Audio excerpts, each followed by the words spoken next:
Assalamualaikum warahmatullahi wabarakatuh. Horas Majua Ahoy Yahu. Berjumpa kembali dengan saya Iin Solihin, pemimpin redaksi harian Tribun Medan dan tribunmedan.com dalam acara spesial kita Jumpa Tengah. Jumpa Tengah hari ini spesial karena bekerja sama dengan KPU Provinsi Sumatera Utara dalam konteks menjelang Pilkada 2024 27 November 2024 mendatang. Hari ini kami kehadiran satu di antara komisioner KPU Sumatera Utara. Beliau adalah Frendianus Joni Rahmat Jebua atau Bang Frendi. Beliau adalah anggota KPU di Divisi Data KPU Sumatera Utara. Bang Frendi, bagaimana kabar hari ini? Sehat Bang. Sehat Bang ya? Biasanya Tribuners jelang-jelang pencoblosan ini merinding-merinding disco, demam-demam dikit gitu ya Bang. Makin dekat hari H, makin agak berdebar-debar gitu ya Bang ya. Tapi hampir Tribuners, kejang-kejang Bang. hampir kejang-kejang bahkan. Tapi kita yakin dan percaya bahwa teman-teman penyelenggara pemilu hari ini sudah bekerja maksimal Bang Frendi. Tahapan sudah sangat panjang, persiapan sudah dilakukan. Bahkan kita sudah lakukan pemilu kemarin Bang ya, untuk Pileg dan Pilpres, dan rasanya alhamdulillah puji Tuhan pelaksanaan untuk di Sumatera Utara tidak terlalu banyak dramanya lah ya Bang ya. Ada 1-2 masalah yang harus diselesaikan sampai ke tingkat nasional, tapi clear lah itu bisa diterima Bang, dan bisa diselesaikan. Dan KPU menjadi pemilik gelanggang pesta demokrasi, bisa melaksanakan dengan baik lah ya Bang ya. Tapi ditunggu lagi di tanggal 27 November 2024. Nah, Bang Frendi ini adalah satu di antara anggota KPU yang mempersiapkan masalah data ya Bang ya. Benar Bang. Data pemilih Bang. Data pemilih itu panjang sekali, ada proses coklit. Iya. Petugas KPU datang ke rumah warga. Iya. Memastikan semua warga Sumatera Utara yang sudah layak secara formal memilih itu semua bisa masuk ke dalam DPT Bang ya. Dan Bang Frendi, hari ini DPT kita sudah fix ya Bang? Sudah fix. Sudah fix. Nggak ada perubahan-perubahan lagi gitu ya Bang ya. Terakhir kita menetapkan itu ya memang aturannya seperti begitu ya. Bang. Jadi tanggal 23 September 2024 yang lalu itu kita sudah menetapkan 10.771.496. Jadi itu ketika sudah diketok secara nasional juga sudah ditetapkan, kita nggak bisa berubah lagi Bang. Berubah lagi. Nah memang Bang Frendi, ketika DPT sudah diketok, ini tinggal kita nih Tribuners. Capek-capek teman-teman KPU melakukan proses panjang coklit, dikejar guguk masuk ke rumah klien. Kan gitu ya Bang ya? Benar. Wah, ada itu Bang yang kena. Ada kan Bang? Ada. Dikejar, digigit bahkan ya Bang? Sempat viral itu. Digigit. Bayangin tuh dalam proses coklit untuk memastikan bahwa teman-teman Tribuners itu bisa dapat memilih, dinyatakan siap memilih dan dimasukkan dalam DPT. Masa sih kita tanggal 27 nggak mau ke TPS kan gitu kira-kira Bang ya? Iya. Dengan pengorbanan teman-teman di KPU gitu kira-kira. Lah Bang, tanggal 27 berarti ini sudah hampir 5 hari lagi 5 hari lagi Bang ya? 5 hari lagi. 5 hari lagi proses kampanye sudah jalan, debat sudah dilakukan, sudah terakhir debat ketiga kemarin. Mestinya kita Tribuners sudah tahu lah siapa calon yang bakal kita pilih di TPS nanti. Jadi rasanya dari rumah tuh mesti sudah ada ya Bang ya? Sudah ada dong. Jangan sampai di TPS baru mau cari-cari gitu ya kan. Mestinya dari rumah kita sudah punya tuh pilihan kita, tinggal coblos, cepet sekali bisa prosesnya. Data DPT sudah fix Bang. Memang dalam proses mencoblos nanti kan ada yang namanya kalau nggak salah tuh pemilih pindahan gitu Bang ya? Pemilih pindahan. Nah ini bagaimana kemudian persiapannya Bang nanti Bang? Oke, siap Bang. Jadi ini dalam proses setelah penetapan DPT itu kan ada beberapa nih case yang muncul. Masyarakat itu kalau kita cerita masalah kependudukan, penduduk itu dinamis Bang. Jadi mobile terus berpindah dari satu tempat ya gitu. Benar. Jadi kita nggak bisa menghalangi itu juga bahwa mereka harus ketika terdaftar di dalam DPT maka pasti mereka harus di situ gitu. Ya. Nah, pasti mereka harus memilih di TPS itu. Nah, karena bisa saja ternyata dia ditugaskan, misalnya di antara orang Abang Seperti diterima saya lah, gitu Bang. misalnya ya. Saya penduduk Pontianak, Kalimantan Barat. Iya, nih. bener tuh. Karena tugas mesti di Medan mesti nih. di Medan. Jadi misalnya pada hari H di 27 November nanti ternyata ditugaskan ke Nia Selatan Nia gitu Selatan, misalnya, ya. atau ke Pendeling Natal sana Orang gitu. Medan ditugaskan ke Nias misalnya gitu kan. Itu Bang. kan jangan sampai kehilangan hak pilihnya. Ya. Jadi kita punya DPTB ya. Jadi ada beberapa kategori itu memang itu kita punya 9 kategori. Jadi ada yang minus 30 nih persiapannya Bang dan ada yang minus 7. Untuk hal-hal yang mungkin mendesak itu seperti yang biasanya yang agak mendesak itu yang di rumah sakit Bang Rumah nih. sakit, bener. Yang di rumah sakit. Ya, Terus benar, yang ya, Bang. tugas yang kayak Abang tadi nih yang misalnya Jurnalis jurnalis gitu. Itu mesti kan ke- mendesak bertugas ya. di hari H. Terus misalnya ada yang di rutan di lapas itu Benar. juga agak mendesak. Itu H-7 Bang. Nah, kalau yang kayak yang lain nih kayak pindah domisili gitu, Itu- tugas belajar itu H-30. Amin 30. Nah, ini rangkaiannya sebenarnya terkait masalah logistik juga nih, Bang. Iya, Terkait benar, masalah logistik. benar, Kenapa? ya. Karena kalau nanti itu sampai hari H kita tetap memproses itu nanti kita kelabakan masalah logistik. Surat-suaranya kurang. Surat-suaranya kurang dan Benar. dan beraneka ragam lah ini Ya. pasti yang muncul masalah di tempat. Jadi kita melayani ini terakhir tanggal 20 yang lalu kita sudah tutup ini. H-7 kemarin ya, Bang. Jam Sudah 20 tanggal 20 pukul 23.59 kita Warung terakhir tutup. ya. Warung tutup. Betul. Tapi Nah. teman-teman yang melakukan proses itu sudah kita proses gitu Sudah ya, Bang. diproses Bang, sudah diproses. Nah, tinggal ini case yang kedua itu adalah yang kemungkinan tidak terdaftar dalam DPT. Yang tidak terdaftar dalam DPT. Jadi misalnya logikanya sih sebenarnya begini, saya juga terkejut dulu Bang. Waktu pemilu 2024 14 Februari itu DPT kita itu di Sumatera Utara 10,8 loh Bang. Pileg dan Pilpres. Pilek sama Pilpres. Ternyata di Pilkada 10,7. Ini kan membingungkan sebenarnya. Kok Ini turun? Kok turun gitu kan. Ya. Nah, ini kan sebenarnya terkait masalah pendataan di lapangan nih, Bang. Pendataan di lapangan orangnya ada apa enggak. Jadi kita itu punya rules bahwa semua apapun yang data yang di Kemendagri itu yang sudah ada nick-nya, itu kita nggak boleh hapus kalau tidak ada buktinya orangnya ada di mana gitu misalnya. Nah, atau yang kita jumpai di lapangan ada buktinya ternyata orangnya sebenarnya nggak ada di situ, ada buktinya gitu misalnya. Nah, itu juga kita harus coret. Nah, Misalnya ada nick-nya orangnya sudah meninggal. orangnya sudah meninggal. Pasti kan coret Nah, ya, Bang? Harus ada buktinya dia meninggal, Bang. Ini jadi persoalan juga sih sebenarnya. Oh, harus ada surat kematian. Nah, misalnya makanya ya. kadang-kadang gini, Bang. Mungkin Abang pernah dengar nih isu-isu Orang mati kok masih KPU ini masuk. masih ngundang orang yang udah meninggal ya. Iya, iya, Ya jadi mau gimana lagi, Bang? Ini memang Iya. kita memang seperti itu. Kita punya terikat sama aturan karena kalau memang dia nggak punya bukti meninggal, kita nggak berani menghapus tuh Ya, nicknya, Bang. Karena ini hak ya. Iya, ini. Ya. Nah, yang berhak mengeluarkan ini ya yang berwenang Bang Ya, Dukcapil, ada akta kematiannya akta atau ada kematian. keterangan. Nah, sehingga makanya kadang-kadang pantar ini namanya yang mencoklat di Bang. Kadang-kadang ada juga yang memang agak kreatif gitu kan untuk membuktikan orangnya atau sudah meninggal apa enggak. Itu nanti dia tanya keluarga lalu itu datang sampai ada yang datang ke kuburannya tuh Bang, berfoto ini Foto buktinya loh katanya. Ya, iya. Berat juga ya, Bang ya. Nah, jadi itu tadi yang tidak ada saja yang miss, tidak terdaftar di dalam DPT. Nah, itu nanti masuk ke pemilih khusus, Bang. KPU tetap menyediakan sarana lewat pemilih khusus. Pemilih khusus, tapi ya tetap ada aturan mainnya, Bang. Itu harus memilih itu di tempat alamat domisili KTP yang tertera, Bang. Jadi nggak boleh juga ini Nggak sembarang boleh gitu. pula sembarangan dia Iya. orang Medan terus dia ke Rantau Prapat sana. karena ini bisa bahaya nanti, Bang. Bisa bahaya karena kan Nanti pindah-pindah orang ini iya, kan, Bang.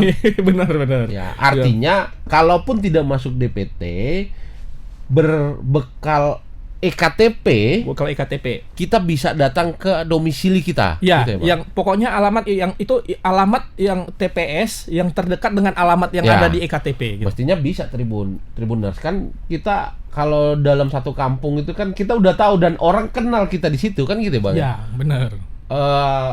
PPK sama PPS-nya kan tahu kita siapa kan karena PPK dan PPS itu kan orang-orang lokal yang direkrut oleh KPU kan gitu Bang, Ya. dalam badan ad hoc kan. Iya, benar. Ya. Jadi nggak ada alasan lagi Nggak ada sebenarnya alasan Bang ya. seharusnya, Bang. Benar. Nggak masuk DPT atau pindah domisili sudah disediakan tempat ada bisa milih jadi nggak Apalagi Tribuners, Bang. Udah dengar info yang seperti begini, pakai alasan lagi udah itu udah keterlaluan. Keterlaluan lah ya. Benar. Keterlaluan lah ya. Jadi hak suara kita tuh udah dijamin loh oleh negara.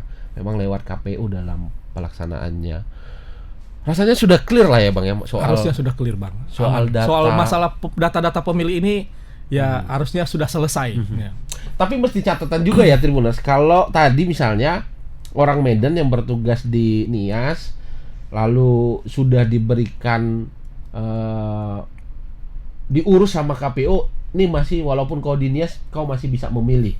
Tapi catatannya kan dia tidak memilih wali kota dan wakil wali kota Medan kan Bang?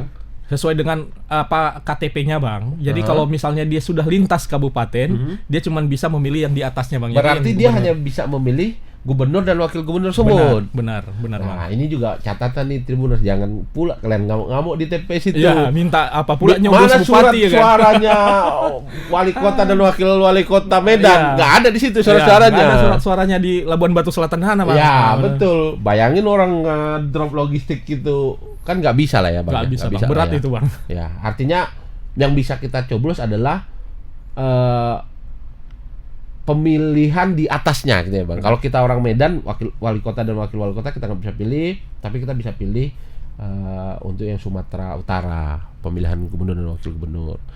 Proses hari ini berarti teman-teman sedang mempersiapkan logistik Bang ya? Logistik Bang. Ini kita sudah mulai distribusi logistik Bang. Dan ini juga tantangan Tribunus bahwa logistik ini ada yang daerah terjauh, terpencil, terluar gitu ya Bang. 3T itu ya kan Bang. Mesti naik mobil, naik kereta, naik sampan, jalan kaki gitu kan.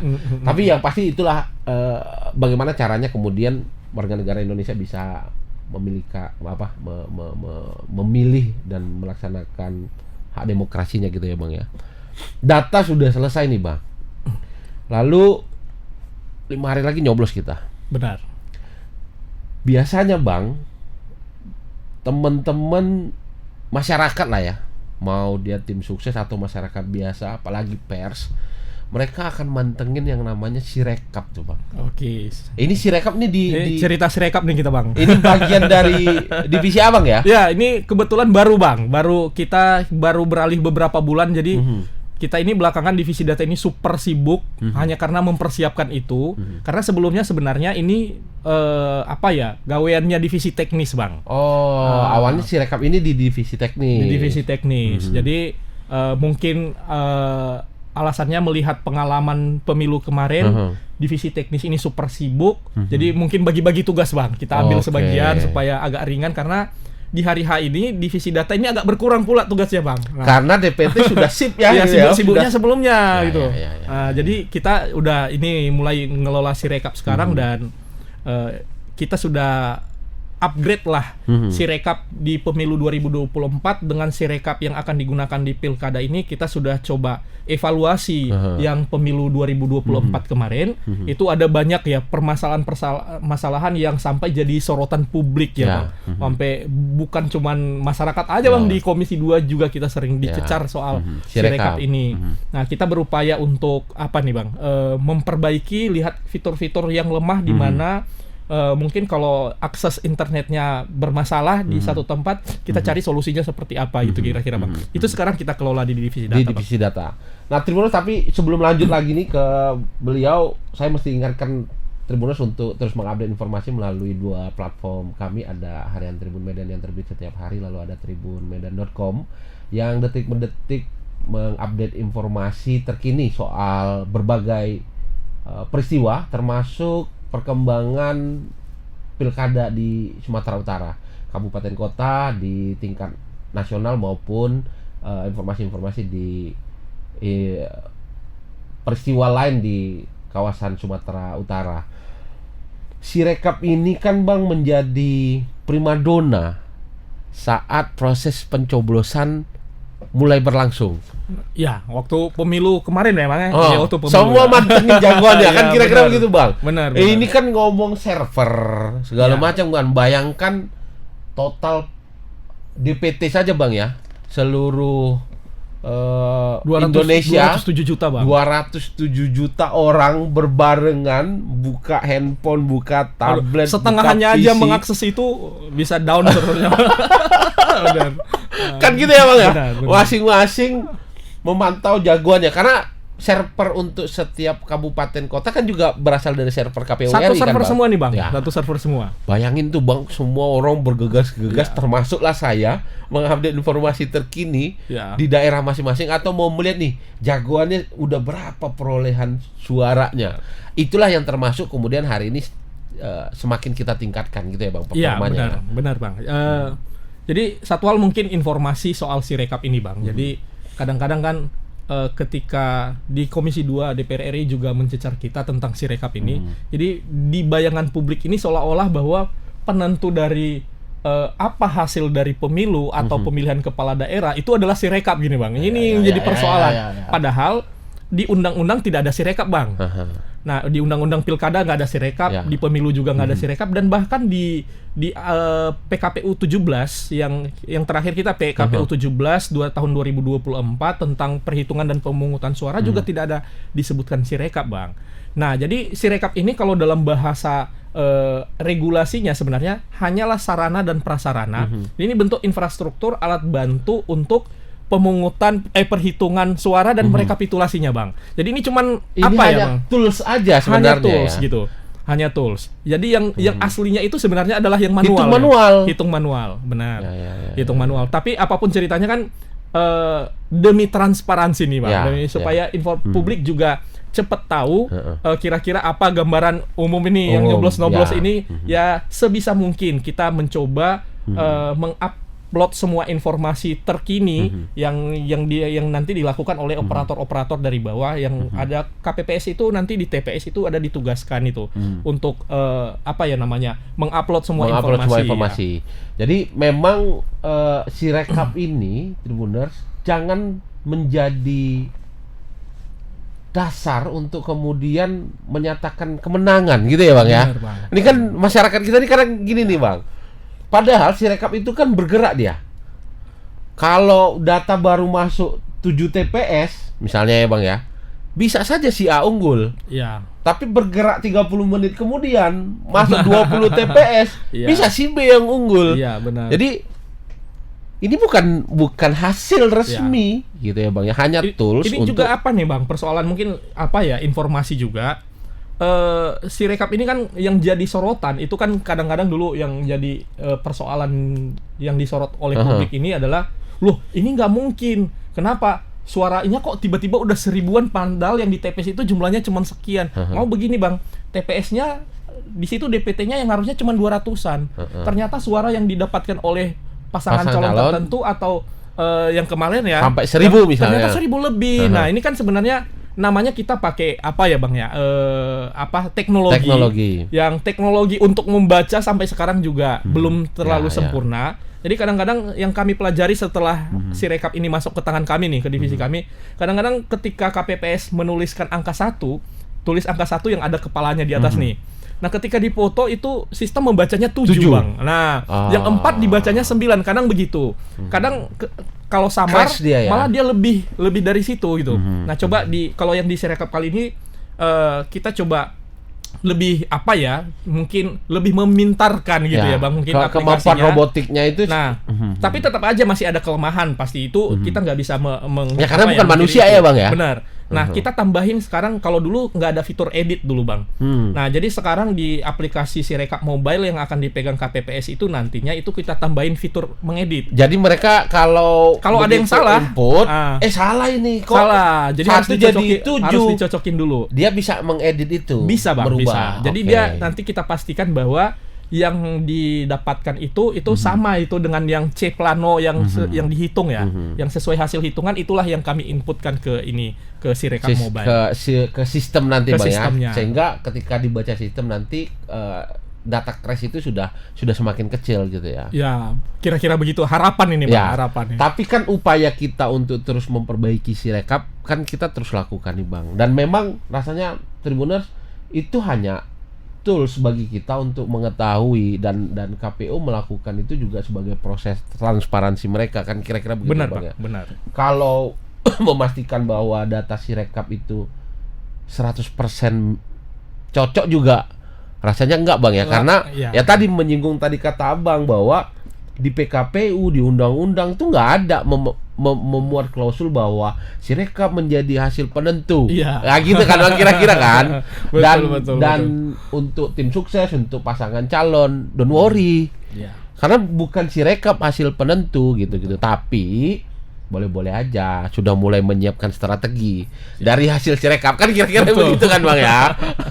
Untuk next kalau mesti melakukan proses proses gugatan entah apa kan bisa, itu kan bisa. Tapi sesungguhnya perhitungan manual di tingkat TPS, di tingkat kelurahan, di tingkat itu yang digunakan kecamatan, di tingkat kabupaten kota hingga di tingkat provinsi. Itulah yang dipakai untuk penetapan pemenang. Iya, benar. Pilkada gitu ya Bang ya. Betul Bang. Nah gitu Tribuners, jangan ribut kali lah soal. Iya.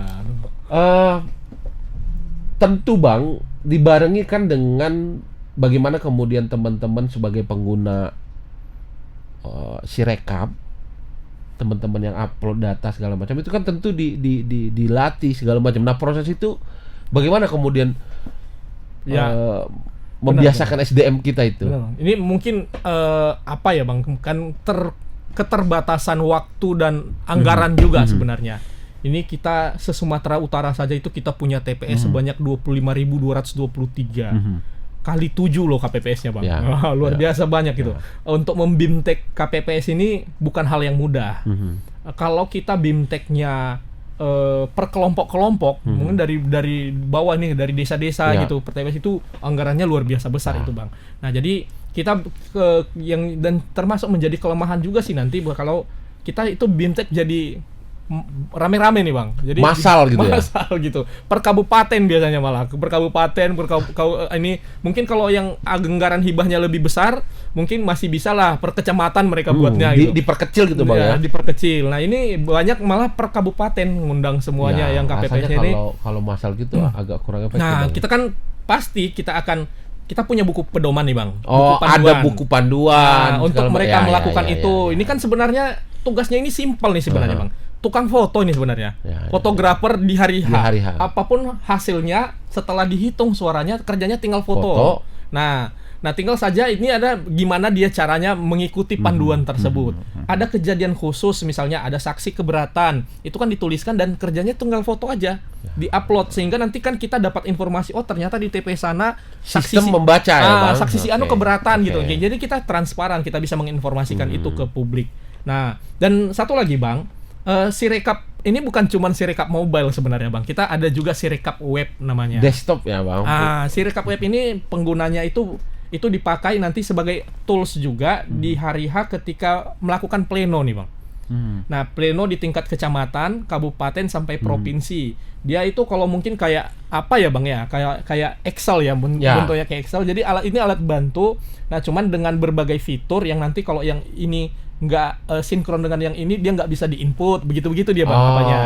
Jadi sistemnya semakin diperbaiki nih Bang ya, supaya hasilnya bisa sinkron.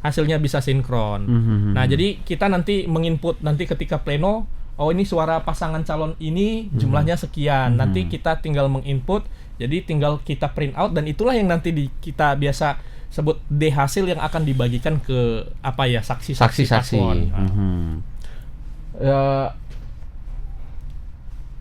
Opsi yang diberikan KPU itu sebenarnya sudah oke lah ya, bahwa masyarakat bisa memonitor. Tapi ya itu tadi kembali Tribuners, bahwa kita sebagai pemakai aplikasi itu tidak kemudian memutuskan bahwa hasil di aplikasi itulah kemudian yang menjadi dasar kita untuk mengklaim kemenangan lah, kira-kira begitu ya. Karena manual tadi kita masih pakai manual. Pleno penetapan di tingkat kabupaten kota untuk memastikan siapa pemenang di tingkat kabupaten kota, dan pleno di provinsi untuk memastikan siapa pemenang di tingkat provinsi. Rasanya kan gitu ya Bang ya. Benar. Tapi Sirekap ini begini Bang, Sirekap ini kan sebenarnya teknologi. Jadi kalau kita tidak mengabaikan keberadaannya gitu ya. Jadi kita seolah-olah masih sama aja kayak Ya, yang nggak ada sebelumnya. kemajuan Nggak ada kita ya. kemajuan. Jadi kita Ya. setidaknya kan ada alat transparansi gitu. Jadi saya juga nggak bisa bayangkan kalau Tribun ini tetap di media cetak misalnya gitu. Ya. Sama kayak gitu ya. Nggak ada inovasi kita nggak ada rasanya, inovasi Bang, ya. gitu. Ya. Dan malah saya berpikir lebih apalagi ya. Malah saya membayangkan meskipun ini belum bisa ya menjadi acuan ini, saya cuman harapan-harapan saja. Ya malah kalau kita memilih suatu saat nanti beberapa puluh tahun ke depan itu nggak tinggal pakai fingerprint atau pakai apa Di gitu rumah misalnya, aja. di rumah aja gitu Nggak butuh TPS. pakai akun aja atau pakai EKTP Kan tinggal gitu ya, Bang, ya? ditempel gitu ya nggak butuh TPS lagi gitu Ya. jadi semua bisa jadi nggak ada lagi pindah memilih nih Bang. Benar. Nah jadi Mau dimanapun dia ada di bulan kayak dia masih kalau ada yang koneksi penting, internet oh misalnya. ini orang Medan, bisa milih wali Nah. kota Medan meskipun orangnya di New York gitu Ya. misalnya atau di mana gitu misalnya. Nah, gitu ya dia. Bang, itu Malah saya membayangkan begitu. bener. Rasanya mungkin itu dilakukan kan gitu Bang. Misalnya kita EKTP sudah pakai chip katanya Udah di pakai situ. chip. Artinya ya tingkat kepastiannya juga oke. Atau pakai NIK atau finger misalnya tadi, tentu rasanya lebih cepat ya Bang. Lebih cepat. Kita buka jam 7 Langsung pagi, selesai dong. Hah? Cepat aja itu. jam 13 udah tahu Udah tahu pemenangnya Bang. hasilnya. Gitu ya. Benar. Ya tapi itu mimpi inovasi kita lah Bang. Ya. Dan KPU sudah mulai melakukan itu kan gitu ya. Jangan kemudian ya iya sih Bang. Karena ada yang untung ada yang rugi tadi dari si rekap ini kan gitu ya Bang ya. Karena Betul. dipolitisir Iya, dengan benar. dengan berbagai kepentingan lah gitu kira-kira kan. Kalau dia unggul rasanya sih dia nggak protes tuh Bang. Ya. Kalau dia nggak unggul itu dia yang Ya, yang dipublis suaranya ternyata sedikit gitu. Iya. Oh, kok jadi begini? Iya, iya, iya. Padahal menurut dia udah tinggi aja kan kok Iya, iya. perolehan suara. Lah proses-proses pelatihan, pembekalan, diberikan buku pedoman tadi, Iya. itulah yang dilakukan oleh teman-teman di KPU Iya, kan, Bang, benar. sampai menatap di hari H pelaksanaan pilkada kita nanti. Bahkan gitu sampai ya. yang teknis-teknis cara menulis gitu. Cuman tetap aja Bang yang kita latih ini kan ya sumber daya manusianya kan beda-beda Ya. ya apanya. Kadang-kadang udah dilatih pun udah disuruh tulis satu harus nggak usah pakai Ya, unek-unek yang lain benar. gitu ya itu aja kadang-kadang masih ada aja gitu Ya. yang ini yang miss gitu. Dan kita bisa lihat ketika pelaksanaan apa namanya pencoblosan itu kreditnya kan luar biasa ya Bang. Belum ngomong capek, Belum lagi kalau ada warga yang protes. belum ada Nah, yang protes gitu kan. Benar. Rasanya kita punya pengalaman itulah, pengalaman terbaik kita ketika pemilu 2019 mungkin ya Bang ya. Banyak sekali 2019. anggota ad hoc kita yang kemudian Iya. harus bertaruh nyawa Bertaruh nyawa. karena persiapan yang begitu panjang. Itu pertama kali kita belajar bagaimana pemilu serentak ya Bang ya. Iya, benar. Bagaimana pemilu Kecapean, serentak. Bang. Kecapean, bekerja maraton.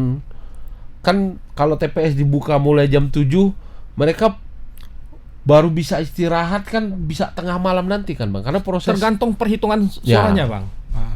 kalau banyak yang protes lama lah di Lama situ. itu. Kadang-kadang kan sampai subuh pun nggak kelar-kelar, Bang. Gitu ya, Bahkan Bang. ini kemarin masih di ketika saya monitoring itu masih di Medan nih, Bang. Masih ada juga yang sampai disambung sampai besoknya gitu. Nggak tidur, Bang. Nggak. Padahal kalau sekarang kan TPS kita lebih banyak ya Bang ya, 600 ya. Per TPS apa? DPT-nya DPT. ya lebih banyak dari pemilu yang kemarin. Aha. Tapi rasanya juga tidak lebih lama karena kalau proses di Pileg dan Pilpres kemarin kan di Pileg itu kan mesti suratnya gede, Ya di cari orangnya susah. Pileg kemarin itu udah pasti yang ini lebih sederhana lah, Bang. Karena ini kan, langsung foto aja kan Bang. cuman lagian yang dihitung juga cuman 2 aja, Ya. calon gubernur atau calon wali kota, Wali kota. atau calon bupati. Aha. Kalau yang di Pilpres yang Pileg Pileg. kemarin itu kan waduh 5, Bang. 5 jenis menghitungnya gimana gitu. Ya, Luar ada biasa. DPRD provinsi DPRD kabupaten kota, DPRD provinsi, DPD, DPR RI, presiden wakil presiden wakil presiden. Banyak kali surat suaranya. Dan satu orang butuh waktu kan estimasi Lah, agak waktu lama, kan Bang. gitu kan. Bang. Kalau ini kan dia udah surat suara provinsi cuma 2 pasangan calon. Benar. Fotonya gede. Iya. Kalau kabupaten kota Medan misalnya cuma 3 pasangan Cuma 3 calon, pasangan calon. gitu kan. Paling banyak kan 4 pasangan calon saja kan. Iya. Dan rasanya sudah gampang lah ya Bang. Lebih gampang. Proses pemilihannya sudah cukup cepat. DPT tidak ada masalah, tinggal masyarakat. Bahkan KPU kan biasanya sudah menyiapkan skema di TPS kan Bang ya. Masuk lewat mana, ngapain Masuk lewat dulu, mana, kan itu ya. biasanya sudah disosialisasikan Bang ya. Bahas nih. Ya. Ya. Sampai teknis kalian mau datang ke TPS itu, masuk dari pintu mana, keluar dari pintu mana pun Iya, sudah disiapkan. sudah disiapkan. Bahkan KPU saya lihat juga sudah mempersiapkan untuk saudara-saudara kita yang disabilitas ya Bang ya. Kita Sudah dipikirkan itu kursi ya. prioritasnya gitu. Penting TPS itu jangan sampai mengganggu hak pilihnya disabilitas. Sama yang di rumah sakit tadi Bang ya. Di rumah sakit. Gede kah jumlah DPT kita? Nah, ini yang belum terdetek ya Bang ya. Ya, tapi bisa juga kalaupun misalnya tidak ada pindah memilihnya, belum sempat karena begini Bang. Siapa orang merencanakan sakit H-7 kan? Enggak juga Bang. TPS bukan jam 7. Jam 4 sakit awak kan gitu ya Bang ya, kira-kira. Kan, kalau gitu gimana Bang? Misalnya gini Bang. Kan pindah memilih untuk yang di rumah sakit itu kan H-7 Bang. Ya. Kalau menurut undang-undang. Ya. Nah, kalau dia sakitnya H-3 gimana itu? Kalau gitu gimana caranya? Nah, Bang? itu dia maksudnya kalau itu tetap aja kita bisa fasilitasi Bang. Jadi boleh pihak keluarga datang ke PPS atau PPK atau mungkin langsung KPU memberikan informasi gitu. Oh, ternyata beliau ini tetap harus di rumah sakit ini karena di tanggal 26 mungkin dia harus dioperasi misalnya 27 proses pemulihan gitu. Nah, nggak mungkin datang ke TPS pada Jadi waktu hari H. teman-teman Nanti mungkin kita koordinasi kita memang harus tetap koordinasi dengan Bawaslu. Di Bawaslu itu kan nanti ada apa di bawah Bang? PTPS ya. Pengawas TPS itu. Pengawas TPS. Nah, nanti bersama security nanti boleh surat suara itu diantar langsung ke apanya? jemput bola berarti ya. Iya. Tapi harus ada ini ya Bang, berita acara bersama Bawaslu dengan PTPS di bawah ya sama KPPS itu ngantar surat suaranya ke rumah sakit. Dan mesti memang dibuktikan bahwa dia yang nyoblos kan gitu ya Bang. Jadi itu informasinya harus diberikan kepada TPS yang terdata. Di mana dia terdata. Iya, biar bisa biar bisa terlayani. Jadi ya Tribuners juga begitu Bang. Siapa tahu nanti ada ya tiba-tiba di hari H menjelang hari H sakit harus dirawat inap di rumah sakit sampai beberapa hari. Ya udah Tribuners juga bisa lapor ya. Lewat saudara-saudara melapor ke KPU bahwa ya kita butuh pelayanan, kita layani Bang. Ya. Rasanya itu jangan sampai sakit lah Tribuners. Agak ribet ya urusannya Bang ya. Benar. Agak ribet ya. Apalagi udah dirujuk misalnya dari Labuan Batu sana dirujuk ke rumah sakit. Waduh, kalau itu berat lah. Berat di ongkos rasanya. Dan mereka meninggalkan pekerjaan yang lebih besar di sana kan gitu. Koordinasinya juga berat Bang. Ya. Kalaupun misalnya bisa di sini, koordinasinya agak berat lintas ini. Kabupaten kota ya. Ya. Tapi kita berharap kita diberi kesehatan sampai tanggal 27 dan seterusnya supaya kita bisa menatap hasil siapa sih kepala daerah kita yang terpilih, apakah kepala daerah jagoan kita dengan visi misi yang sudah kita bela atau tidak kan gitu kira-kira ya Bang ya. DPT sudah sip, sudah menjamin semua masyarakat kita bisa menggunakan hak pilih. Aplikasi kita juga sudah. Kalau itu misalnya itu Abang tanyakan ke saya, sebenarnya dengan senyum mungkin saya bilang kalau mungkin nggak kita bisa menjamin sampai semuanya juga karena ada memang kadang case-case tertentu. Contoh misalnya Bang, ini tadi ada nih senior saya baru nelpon tadi waktu pas menuju kemari Bang, menuju kemari. Kebetulan beliau dosen di salah satu kampus dan ada beberapa mahasiswanya ini lagi penelitian mungkin bertugas di kabupaten tertentu. Nah, jadi sampai hari H nanti ini bertugasnya ke rumah sakit nih diperbantukan. Nah, ternyata ada mungkin miskomunikasi atau misinformasi. Ternyata mereka nggak tahu kalau H-7 pindah memilihnya Bang. Baru mau diurus sekarang gitu. Nah, ini udah pasti nggak bisa memilih nih mereka Bang. Karena yang satu misalnya KTP orang Pak yang kuliah di kampus itu lalu ditugaskan ke Langkat gitu udah misalnya. pindah 3 titiknya ini ya Bang ya. Nggak bisa dong memilih gubernur juga nggak bisa karena mereka tidak terdata nih Bang. mau dijadikan DPK kan persyaratan DPK juga DPK itu harus memilih di TPS yang ada domisili alat terdekat di gitu ya? domisili terdekat sama rumahnya. Nah, ini yang berat Bang. Jadi seolah-olah kita jadinya merasa jadi tersangka. Ya. Kita itu menghilangkan hak pilih orang Ya, jadinya, Bang. ya. Nah, sebenarnya dengan berat hati kalau misalnya ditanya itu ya setidaknya kami sudah berupaya semaksimal mungkin untuk jangan sampai masyarakat Hak pilih Sumatera masyarakat Utara itu ini hilang gitu ya, Bang? hilang. Ya. Itu, Bang. Tapi rasanya dengan opsi-opsi kadang ada juga yang tidak memungkinkan seperti ini kan, Bang. Ya. Dia orang Pak-Pak, kuliah di Medan, ditugaskan ke Labuan Batu, kan loncatnya udah banyak sekali kan gitu kan. Tidak ada kategori yang kita siapkan yang bisa. Kalau tadi sebelumnya misalnya infonya masih tanggal 19 Ya. mau Dan mereka ini- sudah tahu bahwa tujuannya di Pak-Pak tujuannya di Labuan Labuan Batu misalnya. itu masih bisa Bang. Mereka bisa Ya. memilih calon gubernur dan wakil Ya, gubernur. ya. Rasanya proses sosialisasi terus kita lakukan. Ini saja sudah podcast yang keempat nih untuk teman-teman di KPU yang Tribun Medan lakukan, Tribuners, supaya yang kayak begini nih teman-teman bisa tahu. Jauh-jauh hari kita sudah juga bahas soal ini Bang, lewat divisi teknis kemarin ya, lewat Bang Raja. Bang Raja, supaya masyarakat masih sempat melakukan proses perubahan domisili untuk pemilihan mereka gitu. Ya tapi ya tadi Bang ya juga rasanya kita Jadi nggak enak Nggak enak gitu, jadi Bang, ya? tersangka gitu. Ya. Seolah-olah masyarakat tuh, waduh, emang nggak bisa. Ini kan memang begini, masa kita menghilangkan hak pilihnya mereka. Jadi mau gimana Bang? Kalau semua nanti yang begitu bisa difasilitasi, maka logistik kita bisa kredit ribet Bang. ya, benar. Nggak di hari itu pasti bingung. Ini surat suaranya kurang, Pak. Ya. Muncul lagi masalah baru nih Bang. Kadang-kadang juga ya Tribuners kita mesti berempati juga ya, karena kami juga pernah merasakan Bang di kemarin waktu Pileg dan Pilpres ada karyawan saya yang agak emosi karena dia dari daerah, lalu tugas di Medan, dia dapat info bahwa dia bisa nyoblos setelah pukul 13. Oh, salah tuh. Nah, kan itu kan dia dapat info. Salah, Bang. Ini orang media loh, Bang. Benar. Waduh. Bahwa literasi yang benar itu kan tidak hanya orang biasa, bahwa seorang jurnalis 13 itu udah tutup TPS ya Bang. TPS sudah tutup, jadi dia mau pergi udah nggak bisa. Aduh. Gitu. Nah, hal-hal yang begini yang Tribuners mesti terus mengambil informasi gitu, Bang. Kemudian tinggal hari H action kita nanti nih Bang, 5 hari lagi rangkaian masih ada Tribuners. Bahkan kemarin KPU melakukan acara karnaval. Di tanggal kita berupaya bersosialisasi. Iya, di tanggal 25 kalau nggak salah Bang ya. Juga ada fun walk ya Bang. Tanggal 24 Bang, Hari Minggu. Sumatera Utara itu kita buat 3 titik nih Bang. Di mana tuh Bang? Di Medan, Rantau Prapat dan Gunung Sitoli Bang. Tuh. Jadi mungkin masyarakat sekitar mungkin bisa bisa agak merapat gitu. Kita sediakan Bang? Perlombaan-perlombaan. Ada door prize. Ya, artis-artis nasional Ada gitu. artis nih tanggal 24 hari Minggu Ya, kalau benar. nggak salah ada best jam. Oh, yang di Medan Bang. Di Medan. Oh iya. Lapangan Benteng ya Bang. Lapangan Benteng. Loh, kurang apa sosialisasinya? Dikasih artis, dikasih door prize gitu ya Bang. Ya.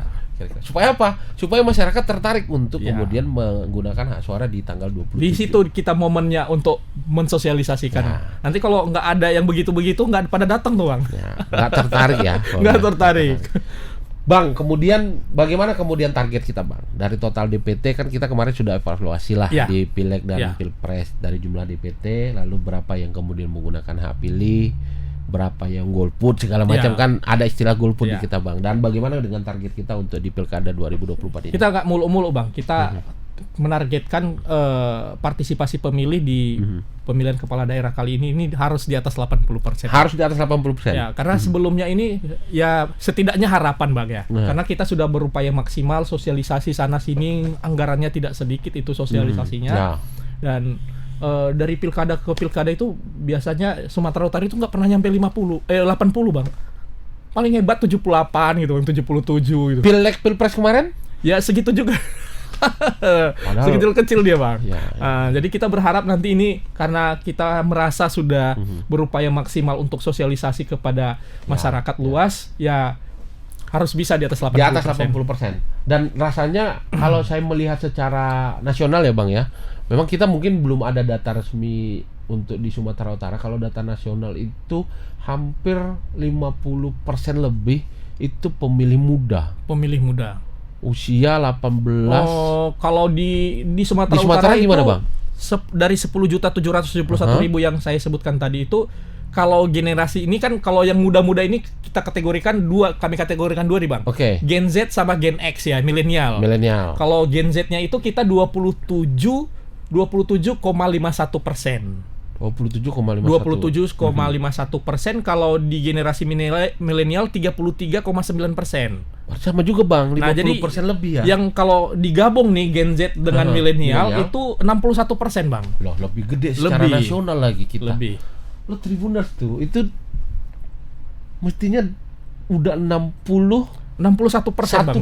tuh punya kita tuh. Itu pemilih muda, Bang. Sisanya ya baby boomers itu Iya, ya, Bang ya. generasi kolonial, Bang. Kolonial ya. Kalau itu mereka rasanya mereka pasti pilih, Bang, kalau yang baby boomers itu, Bang. Iya. Karena dia terlibat partai politik gitu kan, pengurus, tim sukses. Ini masa depan kita ini 5 tahun ke depan ini di tangan Di teman-teman generasi muda muda, kan, Bang. 61%, Teman-teman Bang. mahasiswa segala macam. Kalau lah masih bisa pulang pakai kereta api kayak kalian, ya kan? Dan rasanya kan di tanggal 27 itu kan juga sudah ada edaran bahwa itu jadi libur. Iya. Ini kalau misalnya membayangkan partisipasi pemilih di Sumatera Utara itu 77% aja, Bang. Generasi muda 61%. Waduh, itu Ya, udah apa ya, Bang? Tinggal sisanya sedikit Benar, lagi nih. benar. Dan kan berarti hampir apa ya, kalau kita hitung dari daftar pemilih jadinya yang menggunakan hak pilihnya nanti di hari H, kalau hitung-hitungannya seperti yang saya sebut tadi, berarti ini lebih 90% di tangan Sudah bisa terlibat ya, Bang? pemilih Iya, pemilih muda. Tuh bayangin tuh. Apa KPU harus membuat Mobile Legend di TPS? Oh, kita sering nih, Bang, sosialisasi Iya kan, Bang, ya? ke sekolah-sekolah. Dengan semua cara kan gitu Semua ya, Bang cara. ya. Semua cara. Nanti kelamaan mabar pula kita di TPS itu kan, coblosnya Iya. nggak jelas kita nanti kan gitu kan. Benar. Tapi rasanya butuh keterlibatan kita bersama Tribuners bagi teman-teman muda, generasi milenial, generasi Z, generasi Y, belum mungkin ya, Bang, yang Y ya. Untuk kemudian ikut terlibat, kita menentukan siapa pemimpin kita di 5 tahun ke depan. Karena kalian nanti yang merasakan juga susahnya kalau salah pilih pemimpin daerah kan gitu kan, Bang. Ngulangnya sekali 5 tahun, Bang. Iya, 5 tahun kalian rugi tuh. Harusnya sudah memilih kalian mana nih calon-calon kita yang kemudian pro terhadap kalian. Kan tinggal hitung tuh, Bang. Kalau sekarang saya 18, mesti kemudian saya kuliah 3 tahun, saya mau kerja nih. Siapa pasangan calon ini yang punya visi dan misi buat kasih saya lapangan pekerjaan? Iya, iya. Karena rasanya begitu kan, Bang? Iya, iya. Kalau SOR kasih, pilih dia supaya itu ketika kalian lulus kuliah ada lapangan pekerjaan yang dia sediakan. Rasanya gitu, Bang, cara kita ngajakin Benar. teman-teman gitu. Bang, kemudian tentu Bang Freddy punya harapan lah kepada teman-teman penyelenggara ad hoc sampai tingkat TPS sana, lalu harapan juga kepada masyarakat kita, terutama yang tadi tuh, Bang, generasi muda kita, agar kemudian ikut terlibat dalam pesta demokrasi ini, ikut andil untuk memilih kepala daerah kita untuk 5 tahun ke depan. Baik. Silakan, Bang Freddy. Mungkin kalau di sisi kita sendiri ya, Bang, di internal kita itu, kita setiap kali rakor BIMTEK itu ya kita selalu mengingatkan ya jangan sampai terulang ya di pemilu 2019 kemarin. Tadi Abang sempat singgung itu angka kematian petugas TPS, petugas pemilihan umum itu luar biasa besar gitu. Ya kita selalu mengingatkan ya jaga-jaga kesehatan, ya sebagian penghasilan itu ya beli vitamin lah. Ya, dan meskipun kita sudah coba antisipasi belakangan, kita coba sudah bekerja sama dengan BPJS ya BPJS ketenaga kerjaan sama BPJS kesehatan juga, Bang. Nah, kita juga sudah punya jaminan sosial lah di situ. Nah, dan yang kedua itu adalah ya bekerjalah sesuai dengan apa yang seharusnya dikerjakan tupoksinya, karena kita sudah cukup jadi sorotan di pemilu 2024 yang lalu. Banyak ya hal-hal yang mungkin berita-berita ya gosip-gosip miring tentang kawan-kawan petugas di lapangan. Ya ada yang bekerja tidak maksimal, ada yang bekerja tidak sesuai dengan tupoksinya ya. dengan kita bekerja lurus-lurus aja, insya Allah ini semua jadi Ya. berkah, Bang. Nah, jadi untuk teman-teman warga Sumatera Utara, terkhusus untuk Tribuners, ini kita berharap ini ajang sekali 5 tahun ya, dan luar biasa ini negara mengeluarkan uang cukup besar untuk ajang ini. Ya mungkin jangan kita sia-siakan. Ya ayo datang ke TPS nanti 27 November 2024 hari Rabu itu ya. Kita gunakan hak pilih kita, ya kita pilih calon pemimpin yang terbaik menurut setidaknya menurut pandangan kita. Yang ada ya bukan karena intervensi, bukan karena money politik, ya karena hal-hal yang mungkin kita anggap itu punya visi dan misi yang lebih bagus sesuai hati nurani kita, ya nggak masalah, datang ke TPS, ayo kita menyoblos. Baik Bang Freddy. Siap Bang, siap. Tribuners, tadi sudah diajak sama Bang Freddy bahwa tanggal 27 November 2024 nanti disitulah letak kekuatan rakyat Indonesia, letak kekuatan rakyat Sumatera Utara untuk menentukan nasibnya sendiri. Tadi bukan karena intervensi, bukan karena money politik, gara-gara limpul kalian pilih orang itu, enggak, tapi karena visi dan misi dan apa yang akan dia bangun untuk kita di masa mendatang. Demikian jumpa tengah kita hari ini dengan Bang Frendianus Joni Rahmat Zebua, anggota KPU Sumatera Utara. Kita jumpa lagi di jumpa tengah berikutnya dengan tema dan topik yang lebih menarik lagi. Sekali lagi saya mengajak Tribuners untuk aktif menyalurkan hak pilih kita pada tanggal 27 November 2024 mendatang. Sekali lagi terima kasih sudah menyimak tayangan Jumpa Tengah edisi hari ini. Kita berjumpa di Jumpa Tengah berikutnya. Assalamualaikum warahmatullahi wabarakatuh. Horas.